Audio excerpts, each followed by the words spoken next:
My name is Grant Collier. I'm the president of Infinity Ward, the developers of Call of Duty 1 and 2.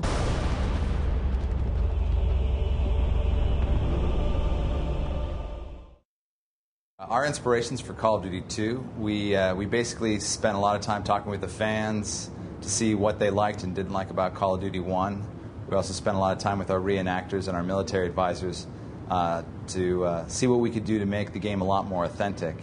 And one of the first things that came up from the fans was they felt that once they got injured and reduced to 10% health, that they would basically stop playing the game and then retrack through the levels to find health packs to get back up to 100%. So for Call of Duty 2, we've totally changed the health system. Now you no longer have a health meter. You're only killed with a shot to the head or a shot to the chest. Otherwise, the gameplay just gets a little bit more difficult. Your vision gets red. You can hear your heartbeat, and you're warned to back away. You try to catch your breath, maybe pull a couple splinters out of your face, and then you get back in the action. The difficulty level now determines the size of your head and the size of your chest.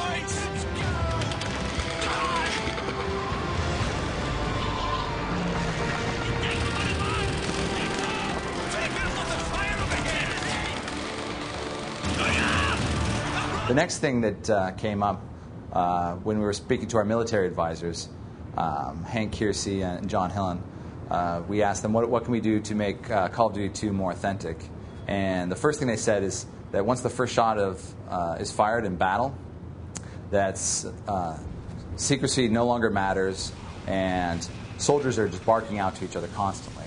And so for Call of Duty 2, we created a battle chatter system where players will now hear their squad mates talking back and forth and communicating to each other. They will spot enemies, in buildings. They will call that out. The friendlies will redeploy, and you really feel like you're part of a real, robust squad. And we've taken this battle chatter system and brought it over to the German side, so any of our fans that can speak German will hear them calling out where the allies are. Portable concealment, aka smoke, has been part of warfare for hundreds of years, but it was missing in Call of Duty 1. So we, as part of our new proprietary technology, we created a very robust smoke and particle system. This smoke allows us to have volumetric smoke. You're going to see people throwing smoke grenades in windows of buildings. The smoke will be billowing out through the doors, through the windows, very thick, very rich, and it was it really dramatically changes the gameplay from Call of Duty 1 to Call of Duty 2. That same particle system allows us to have very realistic weather effects. You're going to see blizzards in Russia, sandstorms in North Africa, and rain, hail, sleet in Western Europe. For Call of Duty 2, we tasked our designers with trying to revolutionize first-person shooter playing, and what they came up with was they wanted to add non-linear gameplay into Call of Duty. So when we looked at what the design, that design change would do to the current technology, we found out that the AI just from Call of Duty 1 just couldn't be brought over to Call of Duty 2.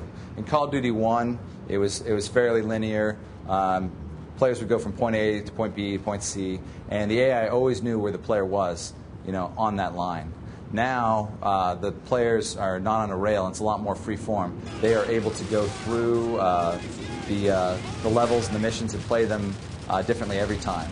The AI now has vision cones, hearing radiuses. They're self-aware. They're autonomous. They can travel through the map. When they travel through, they can set up ambushes. They can try to flank the player. When the enemy is trying to flank the player, it will come in contact with other enemy AI and bring them with them. They'll group up and attack the player as a group. The AI works in concert with the vision cones and the hearing radiuses. If your friendlies spot one of the enemies in their vision cone, they'll call out. Anyone within the hearing radius, any friendlies in the hearing radius, will respond to that, and they'll redeploy to counter the enemy. My favorite gameplay enhancement for Call of Duty 2 would be the non-linear gameplay.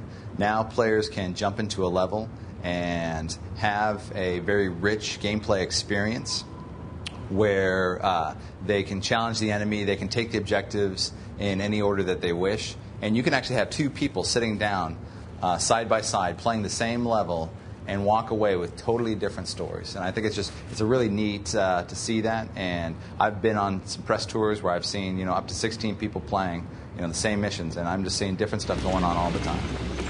Time to go! Get moving! Tiger tank!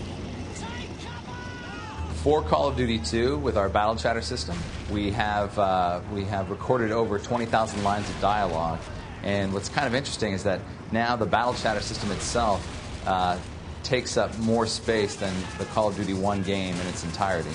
So there's going to be a few more CDs, or if you buy it on DVD, it's going to be a little bit bigger of a download. But because we've been able to record so much dialogue, you can have context-sensitive information that's specific to the levels.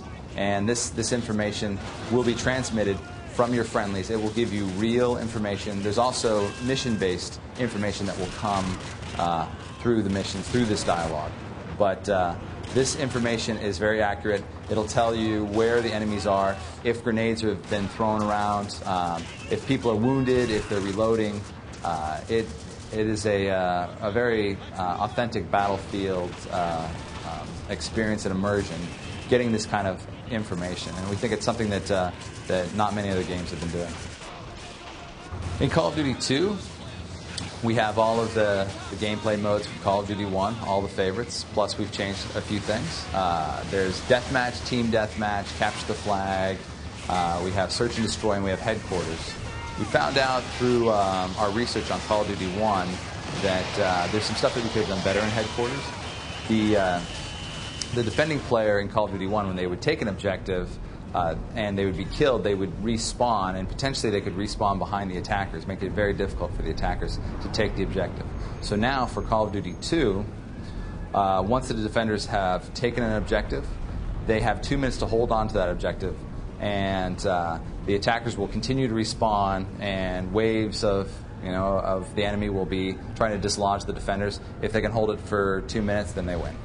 Call of Duty 2 for the Windows platform will be coming out October 25th and will be a launch title for the Xbox 360.